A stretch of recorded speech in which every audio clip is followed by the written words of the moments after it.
You ever come across a story in the Bible that just makes you think to yourself, what in the world is that? What is going on here? Well, that is what we are going to explore today when Jesus curses the fig tree in Mark chapter 11. So part 2, Flora and Faith, the fig tree. Let's dive in.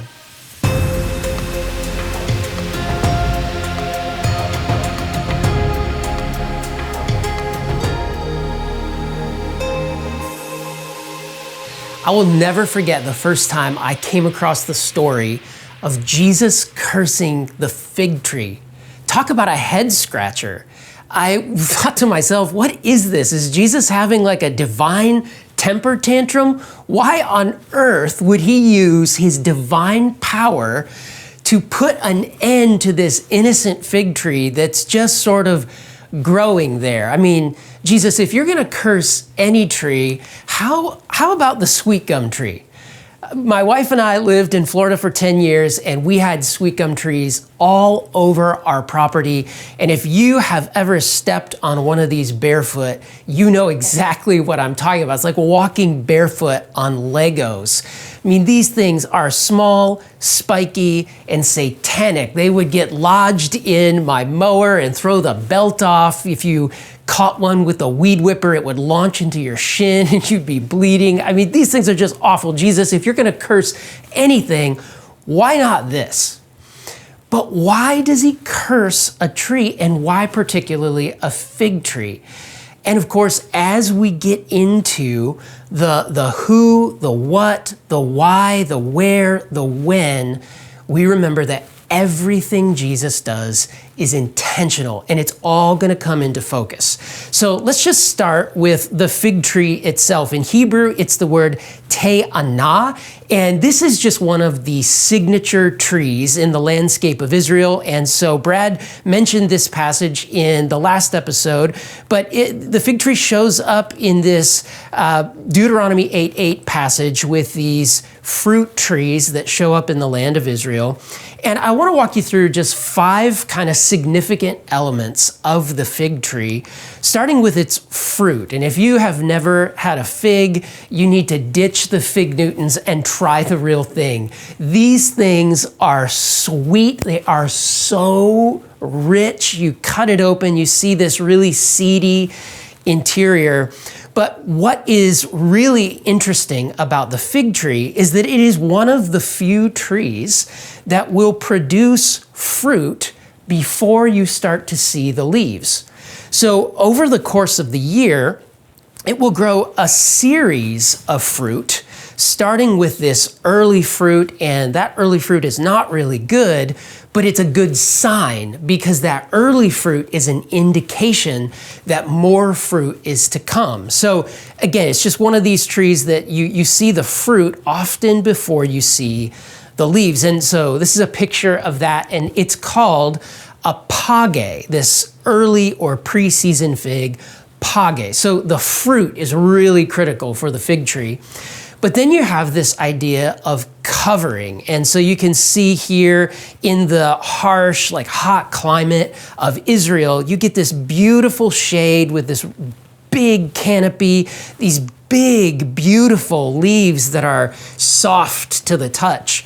And in fact, the first time in the Hebrew scriptures that we see the fig leaf show up is in Genesis 3:7. Then the eyes of both of them were opened and they realized they were naked, so they sewed fig leaves together and made coverings for themselves. Now, as I said, these fig leaves are large, they're soft to the touch, and they provide superior coverage and comfort to say something like the olive leaf. You are not gonna wanna try to cover your nakedness with this. So it's got great fruit, it provides covering, but because it's such a signature tree in the landscape of Israel, it develops all of this rich symbolic meaning. And so we see this in 1 Kings 4:25, and Brad mentioned this in the last episode, that there is this Hebrew idiom that shows up in the scriptures. Brad quoted from Micah, this one comes from 1 Kings, that during Solomon's lifetime,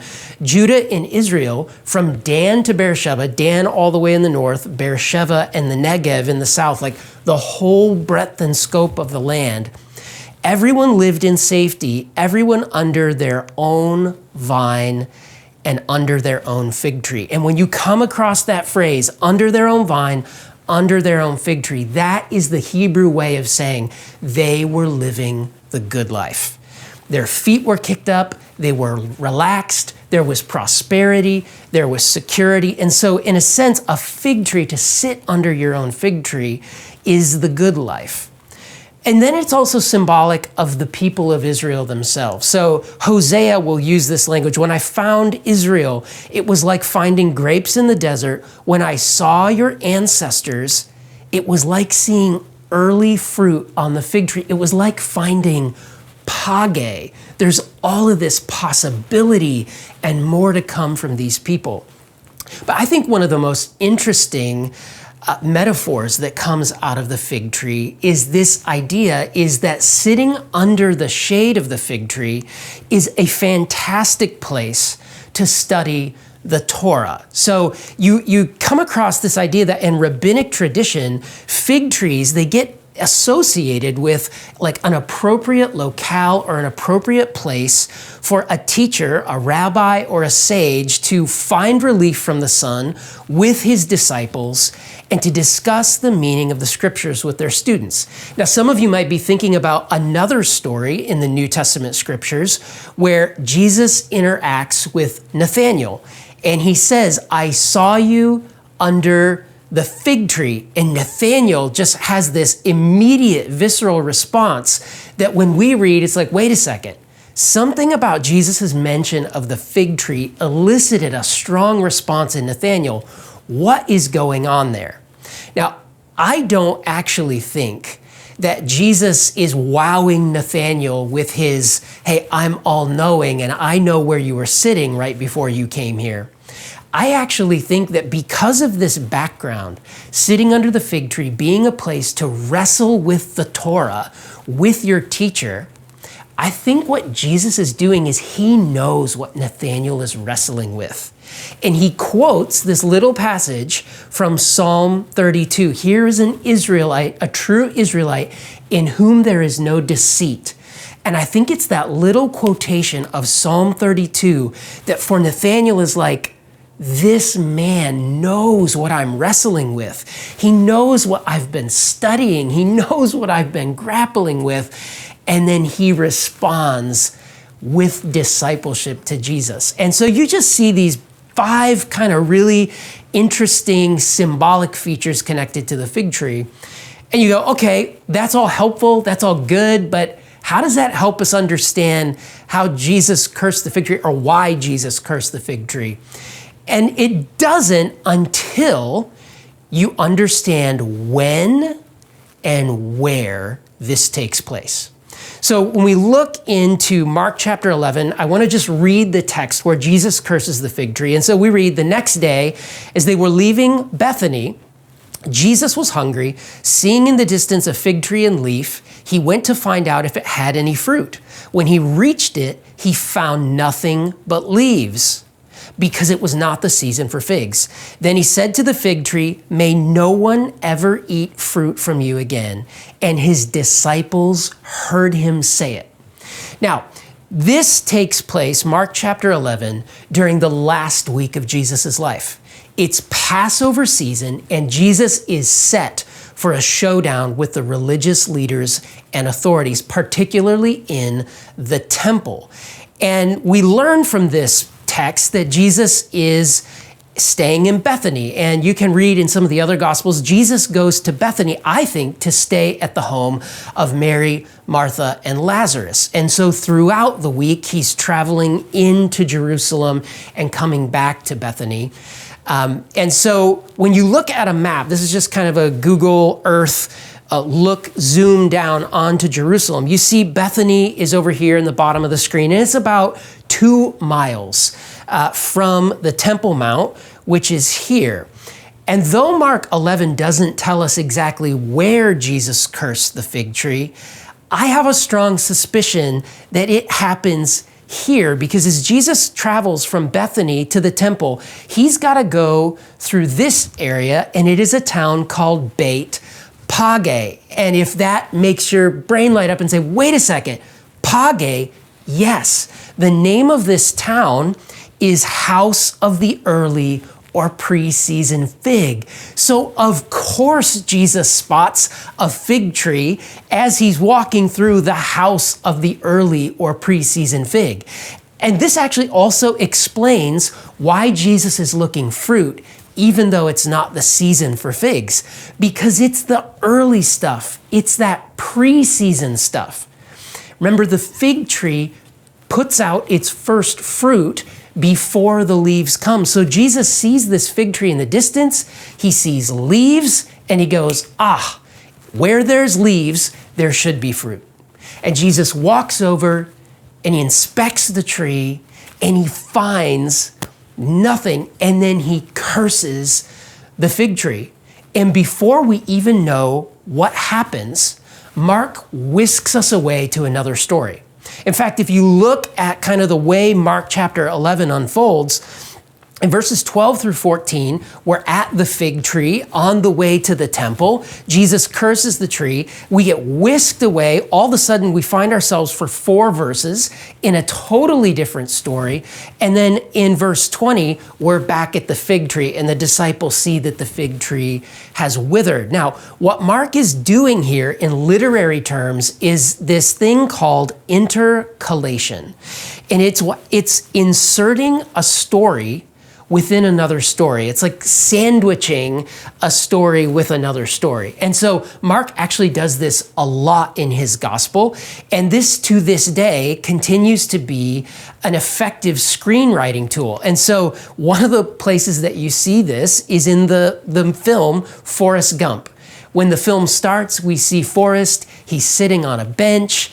And then at the end of the film, he leaves that bench and he goes to see Ginny, he meets his son, and the film finds its resolution. But the main part of the film is the story, or the stories within the larger story. And those stories give weight and meaning and explanation to what's about to happen. And that is exactly what Mark is doing by inserting another story in between the story of the fig tree. And what story is it? Well, it's the story of Jesus going to the temple and cleansing the temple and chasing out the money changers whose presence there are preventing people from coming to worship in the Gentile courts.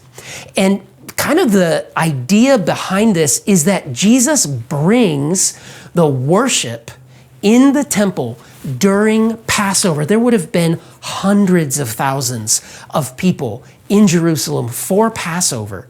Jesus brings the worship at the temple to a standstill. And here's why that's interesting. When you look into the prophetic book of Hosea, chapter 2, you find these words: I will stop all her celebrations, her yearly festivals, her new moons, her Sabbath days, all her appointed festivals. I will ruin her vines and her fig trees. Friends, when God shows up and puts a stop to worship and fig trees start dying, that is how you know that God is bringing judgment on fraudulent faith. God is bringing judgment on what he perceives to be all leaves and no fruit. Now, when I think about Jesus encountering the corrupt system of the temple and bringing judgment on it, if I'm honest, there is a part of me that is just like, yes, Jesus, those unjust people, like doing all of this horrible, awful stuff. Yes, Jesus, bring your judgment. But of course, we know that to read the Bible that way is never really a helpful thing. To think that I am not like that, or I wouldn't have been like that. And so we cheer Jesus on in his judgment of this fraudulent system, and we sort of let ourselves off the hook. I mean, I also feel in ways that it's popular, it's easy, it's almost fashionable to criticize the church, to point out all of the ways that the church is broken and flawed and has missed the mark, abuse, mismanagement of funds, abuse of power. But we have to remember that systems are comprised of persons, and the church is you and me. We are the new temple that God is building up for himself. He lives in us. So this is actually a sobering story that invites us to reflect on this question: how do we guard ourselves against living lives that are all leaves and no fruit? How do we not become the kind of people who gather all kinds of information about Jesus, about the scriptures, but then don't transform? How do we guard our hearts against becoming the kind of people who've been given grace, but then don't turn around and extend that grace to others? And I think the answer can be found in the fig tree. The answer is phage. It's early fruit. I mean, the thing about this early fruit is it was small. It was low in quality. You didn't pick it off and dry it to save for later. No, you just picked it off the tree and you ate it. It wasn't great. It wasn't high quality, but it was evidence that more was to come. It was a foretaste of the goodness that was in store. And friends, when we are faithful in what feels like small, seemingly insignificant ways that maybe we do in a clumsy way, we're just kind of doing our best, that's phage. That is pre-season fruit. That's a foretaste that more is to come. When you catch yourself saying things like, I know it's not much, but you've got to understand, a year ago, 2 years ago, I would have lost it. I would have uncorked. And I was able to bite my tongue in that situation. I didn't go off. I didn't speak my mind. And I think Jesus sees those small, seemingly insignificant acts of faithfulness. And he says, that's what I'm talking about. That is phage. We can work with this because it's a foretaste that more is to come. And so, friends, I just want to leave you with this idea that the way we guard our hearts against becoming all leaves and no fruit is to grow fruit like a fig tree and just start small. Be on the watch for ways, small, seemingly insignificant, clumsily embodied acts of faithfulness where you can show up present to Jesus. Is it a kind word? Is it taking care for somebody else in need? Whatever those small acts of faithfulness are, just know that that is the kind of thing Jesus can work with because it's evidence, it's a foretaste that more is on the way. So there you have it, friends. That is the fig tree. May you grow fruit like a fig tree. Start small, and may you walk out this text well in your life.